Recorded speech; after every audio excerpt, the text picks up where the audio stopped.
Sup, fools? Old buddy Ben here with thathashtagshow.com. Once again, brought to you by the fine folks over at Neft Vodka, reminding you to please drink responsibly, as well as the fine folks over at Toink.com, reminding you that you can lead a horse to water, but you can't take him to the prom. I had a lovely opportunity this week to sit down with author and screenwriter Patrick Ness, creator of the wildly popular young adult sci-fi trilogy of books, the Chaos Walking series, which has now been turned into a fabulous new film! We sat down and talked not only his new movie Chaos Walking, but a little bit of other stuff you'll see. Take a look. First of all, I just want to acknowledge, as a big Doctor Who fan, your work on Class, so thank you very much for that. Appreciate that. Really quickly, did you grow up watching Doctor Who? I grew up in America, and so I didn't see Doctor Who until the Russell T Davies reboot. Really? Okay. I love the reboot, and I Right. love Russell. I think he's so amazing. But in a way, I think that worked for me because when you're making Doctor Who, you're not arguing with Doctor Who. You are arguing with people's memories of Doctor Who, which is Right. a really different thing. And it's also a battle you can never win. So in a way, as a creator, it was cool to have my personal experience to be slightly different, and then my research to go back and look at all of classic Doctor Who. Yeah. But I loved the reboot, and I love the show. I think it's such a great concept. And, Yeah.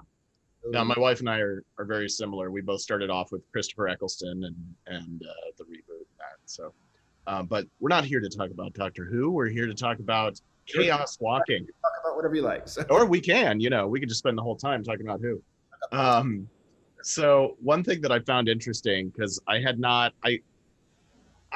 in my mid-30s, so I didn't really have, as far as like a consumer reading the books, I didn't have a whole lot of knowledge about the Chaos Walking theory before I came into this, which was interesting because I sat down to watch the film, and this concept of the noise was really fascinating to me. The quote is, "The noise is a man unfiltered, and without a filter, a man is just chaos walking." So where did this concept of the noise come from? Just how did you get there? It started with the simple thing of being forced to listen to somebody's conversation on a mobile phone in line for the movies. Just blah, blah, blah, blah, blah, blah, blah. Just simple. That had become a real epidemic when people talked on their phones before they started texting. And social media was really taking off sort of 2007, 2008. And I thought, well, this is interesting how much we are obliged to hear, for one thing, which we were never obliged to hear before, but also how we are almost obliged to share. And to me, the next logical question is, what if you had no choice in that? What if you had to share everything? What if everything had to be broadcast to everyone all the time? And what a nightmare that would be. Mm-hmm. And so I called it the noise, and I thought, what if there was a place where you were forced to hear everything? And because I think our brains are fascinating. I think they are super messy, full of contradictions. And that what makes us human is that we take this animal brain and we filter it. Mm-hmm. And that we choose to filter it. We choose what to say. And I think that's kind of that's where a substantial part of our humanity lies. And if that's taken away from us, what does that do to our humanity? I think in the years since the book was written, the world has only gotten noisier. And I think we have seen that as we have all grown very, very used to living in a social connected world, how it can then be used for good, but also for very, very dark purposes. The spreading of misinformation, the spreading of lies, the creation of false enemies, and so on. And so that question of how do we still stand on our individuality and principle, while this wave of information is coming at us, is still a pertinent question. I mean, I'm not trying to be anti-internet, because it has some great, magnificent things to it. But I think the question must be constantly asked about the darker side of it too. I think we have to acknowledge that there is a considerably darker side that needs reckoning with. And so that's all a very heavy way of saying that's where the idea for the plot came from. You've been quoted as saying that the idea for the trilogy of books came from one really serious idea and one fairly stupid idea. Can you tell me a little bit about what the serious and the stupid ideas were? serious idea was information overload, and the stupid idea was I never liked books about talking dogs because they never talked how I think dogs would talk. And so the dog doesn't talk in the movie. He does talk in the book because it turns out to be very comedic on film in a way that isn't, you can get away with in a book, but not in a thriller. But dogs in movies always just talk like little people, and I thought that's totally wrong. That's not why we love dogs. We love dogs because pretty much all they ever think about is food, sex, and going to the toilet, and how much they love you, and that's why they're hilarious, and that's why we love dogs. So that was the stupid idea, and I thought, these actually go together, these two. So yeah. So you wrote the book.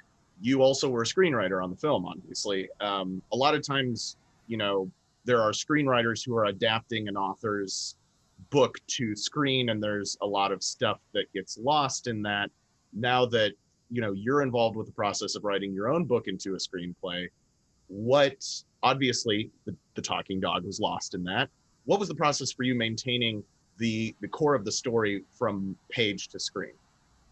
My foundational attitude towards approaching adaptations is that one, the book remains. Nothing I can do will erase the book, and the book, in this case, the book is mine, and I will have it forever, and that's great. And so, if I can embrace that, then making changes isn't as painful as some authors might have it.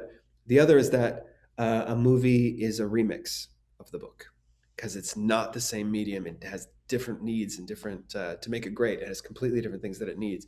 And so if I can think, okay, well, it's not a book, it's a remix of the book, and you can be super creative in a remix while still keeping the essential bookness of it. So I thought those two things made me feel pretty free, as long as certainly the relationship of Todd and Violet, which was very important to me, the themes of information overload, but also of what masculinity is and how it can function well and how it can function very, very badly. As long as they're in there, and as long as the creative team really seems to understand what's good about the book, I'm okay. Let's talk about how it could be made into a movie that really works. Along those same lines, obviously when you're writing a book and when you're reading a book, the noise can be this very kind of abstract thing, and individuals reading it can kind of come up with that visualization in your mind. Now you're committed to putting it on screen. How much involvement did you have in the visual representation of the noise in the film? Was there a lot of creative input from the digital artists, et cetera, or how did that go? Very much. I mean, I would never get in the way of a special effects artist because they're the intelligence and ideas and creativity they're bringing is stuff I just don't have. But there were a lot of conversations, particularly about what the noise actually was, because it was important that it not be expositional, where somebody just happens to be thinking of the history of the planet as we walk by, that kind of thing. It had to be immersive because the key function of the noise is that it's emotional. It's us unfiltered.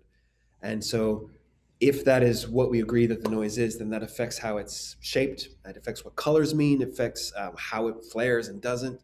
And so deciding what it was the first step. And then lots of tests, lots of technologies. I mean, there was a noise unit, and they did things like actors would stand in the middle of a 360-degree circle of cameras, and be caught from all these things so that we could flash through a 360-degree circle in a noise as if they're spinning or something like, as if we're getting all our points of view at once.